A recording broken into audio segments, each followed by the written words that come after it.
So I really want to just talk about though your spiritual walk. You are a teenager, and it is very rare, especially in 2023, to have teenagers into not only Christian music but just being a Christian yourself. Like you're not just doing these songs because I asked you to. You're doing them because you actually believe in it, and you actually believe in what you're singing about. So just tell me a little bit about what that looks like from a teenage perspective. Sometimes it can be difficult, but I think it's worth it because when you're living for God, you're just living the best version of yourself. And there's nothing more meaningful than living a life that glorifies God, even if it's not what the other kids are doing. It's just important to stay true to God and who you are. But how do you manage like at being the fact that you're still in school and you go to a public school, so not like you go to a private school. So I'm sure the conversations at the lunch table are sexual in nature. I'm sure they're sometimes maybe even demonic. I don't know. Um, I'm sure that some of the conversations could be ratchet or just straight out of like not your character. Like how do you stay in? I'm sure you don't go ministering to these people at school or anything, do you? No. So it's right, so like do you just stay quiet, do you participate, like what does it look like to be a Christian and having to live in the public arena and deal with so much diverse conversations and uh, Of course, I'll stay, like, hang out with them and, like, love them because that's what God commands us to do. Like, I'm not going to hate someone because they aren't Christian or they don't believe the same as me or do different activities. But it's just important to not follow them, but to be with them and support them. And if, you see them falling astray, just even just like a little reminder that God is there for them, you know. Yeah, I mean, I'm sure like you're not sitting down or anything. I mean, you go to a public school, and I wouldn't recommend that anybody go around talking about God or ministry. I don't think that's the setting for that. But I do think that a lot of teenagers they shy away from God because of that. Like they don't want to be the weird person in the group that's not smoking weed or having sex with boys or dressing inappropriately and trying to get boys to look at them.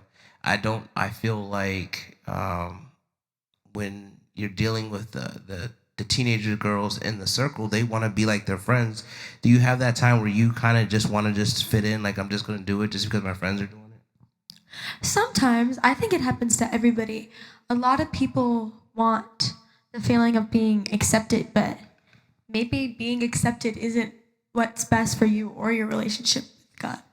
I definitely don't think it's best for your relationship with God because if you are accepted by man and reject God, God says that if you deny me in front of man, then I will deny you in front of my Father. So you definitely want to, make sure that you show yourself Christ in all environments. And we're not perfect.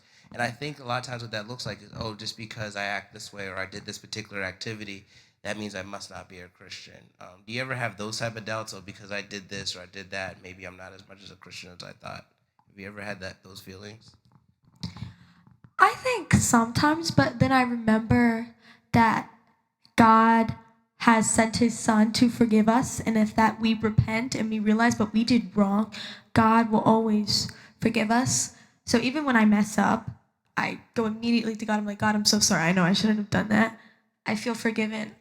Do you feel free after that? Like, do you still feel convicted after that?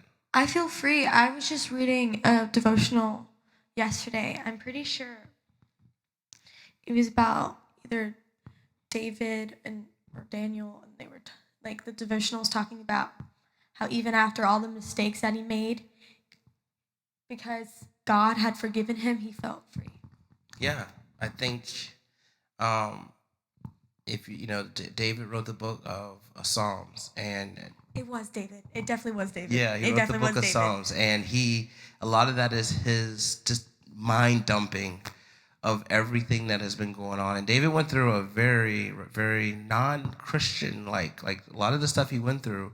David wanted a woman, and that wasn't his wife. And in order to get that woman, he had to had her husband killed, and that's where he had his first child. And he knew that that was wrong. He knew that he felt the guilt of that, and later on in life, God punished him, or at least he felt like it was his punishment. So David went through a life of, and that's why I love the Bible, because a lot of people think that you have to be this holy person and be like this holier than thou. Like, I don't do anything wrong. I don't even think sexual thoughts. That's not realistic. In fact, you can't even find anyone in the Bible who wasn't, like, Paul was a killer, and Noah was a drunk, and David, he was adulterous, and even Abraham, slept with another woman to have his first child because he didn't wait on God to give him his first child from his wife. And so these are prominent people that preachers talk about, but yet I think because a lot of kids your age don't read the Bible, and they probably are also getting the Bible from their parents who want them to live this like strict life and make sure they don't do anything wrong, they shy away from religion at all because, like, oh, I'm not even going to be about that. But I think it's all about your spirit on the inside, understanding that God is a forgiving God, that he's already paid the price. So that means he already knows you're going to sin. So that part is not something that you need to be concerned about, because as you get closer to God, as he starts changing your spirit, you start thinking less and less, is that a sin? Is that a sin? Am I sinning? You start just living your life free, knowing that God is going to, what does the prayer say? Lead me not into temptation. So God is going to help order your steps where you don't have to be so self-conscious about if you're walking away from God. It's when you're consciously ignoring God. I think that's the issue that I see in the young world in high school. You have a lot of singers now, Doja Cat coming out with demonic tattoos, and you have all these singers doing, like, purposely trying to be antichrist, purposely trying to show that we are a nation we are a godless nation. And then you have people and teenagers, especially at your age, that are feeding into that wave. Have you seen that on your level of people literally disrespecting God? Sometimes, I mean, there's people that will willingly mock God in front of me. Like, I remember when I first became a Christian, like, I would have friends that would, like, mock God in front of me, and I'd be like, what are you doing? It's just because they know you believe in God. And yeah. then it's I like, had that happen a couple times. I had to distance myself from them because I as think much that, as I wanted to help them and change their heart, I know that God can only do that, and I prayed over them. there you go. I think that's what a lot of people think. They think, like, because they're a Christian, that they're on the assignment to, like, minister to everybody and change everybody's heart. But only God can save. Yeah. Like, I sing through my songs with so much passion. Like, when I sing Second Chance and Tomorrow, I really want these people to hear and see the message, but I know only God can open their heart. there was a surgeon talking to a pastor, and the surgeon said, I have opened many hearts, and I have never seen a soul. And the pastor said, well, when you open brains, do you see thoughts? But they're there. Right. Just because you can't see God doesn't mean they're not there. Right. Just because you can't see your thoughts, are you going to say your thoughts don't exist? Aren't you thinking? Did you ever think about where do your thoughts come from? Do you think that you have thoughts that are just sitting in your head and then they just decide to wake up? They enter your realm of spirituality. And if you want to know God is true, sit for a moment in quietness and just listen to your thoughts. That will tell you that there's some type of spiritualness going on. And the only question is, do you want to be on the good side or the bad side?